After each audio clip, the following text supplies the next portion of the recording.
So this is just a little bit about needs and wants. And again, this might seem really simple, but I think it's a pretty good reminder of what the difference is.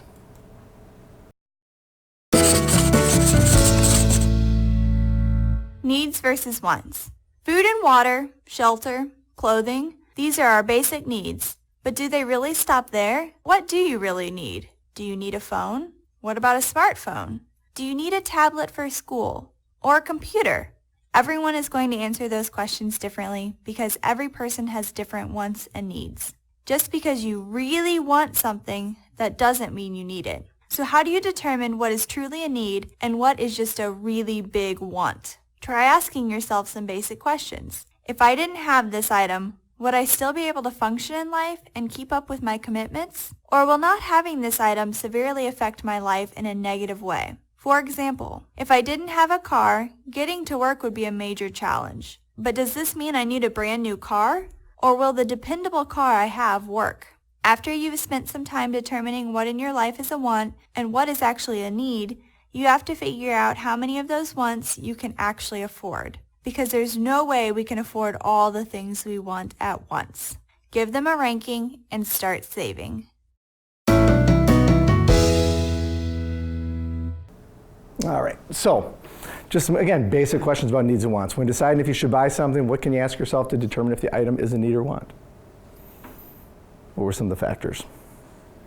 Can you live without it? Can you live without it? Will it be a negative to not have it? Yep, will it be a negative to not have it? Anything else?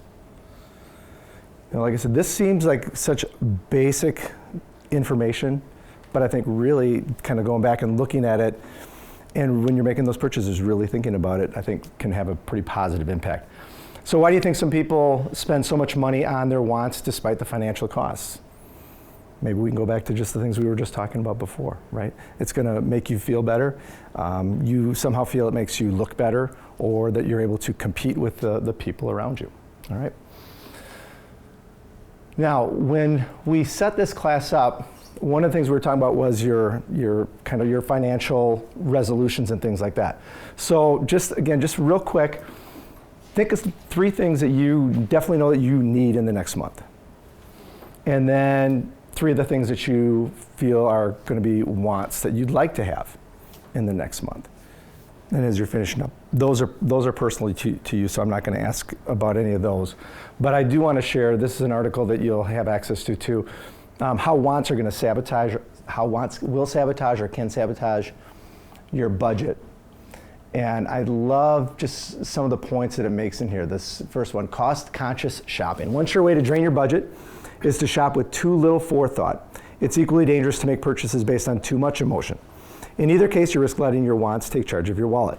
So to avoid falling into the I gotta have it trap, take some time to think while you shop and ask yourself, am I deciding to purchase this product because first, you saw it in an enticing advertisement, you need it to boost your spirits, are you angry with someone or something, you're trying to impress someone or change their feelings towards you, you want to be the first in your family or your neighborhood or your office to own it. Your spouse, child, or significant other person will be disappointed if you don't. Your relative, friend, coworker, or other influential person has one. Maybe it's because you love the brand name. You want to replace something that is still in good working order. I want to take advantage of a sale, not because I need the item. And again, if you answered yes to any of these questions, you're probably getting ready to indulge in a want. You're veering toward making an unnecessary and emotional purchase. So if that's the case and you plan to persist with the purchase, consider these questions. And I think these are really important ones. Can you afford it? How are you going to pay for the purchase? If you have to charge it or take out a loan, are you going to be able to afford the monthly payment that goes with it? Is it the right time to buy? Should you wait till the sale price fits within your budget? Is there a less expensive version that you could buy, or could you buy it used? Could you get it cheaper at some other retailer? How many hours of work would it take you to pay for that item? So I think those are some good questions to think about. And again, as you're trying to decide whether or not you want to make those purchases, is that going to, can that somehow swing or maybe prevent you or give you a little bit more thought in that whole purchasing process?